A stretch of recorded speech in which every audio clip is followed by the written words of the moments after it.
Ito po ang sublimation machine ng Transferit 1 Luna.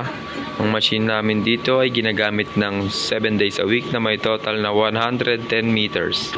Ito po ang aming printer head, capping, head clean, Oo. Kanina, 473 na. nozzle check,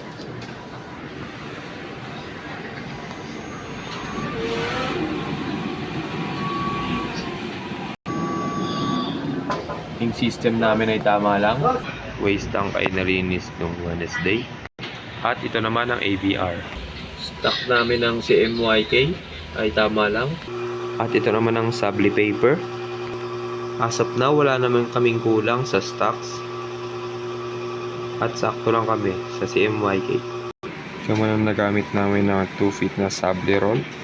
Cyan, magenta, yellow, at black. Ito naman ang aming daily output record at printer daily checklist. Yun lamang, salamat.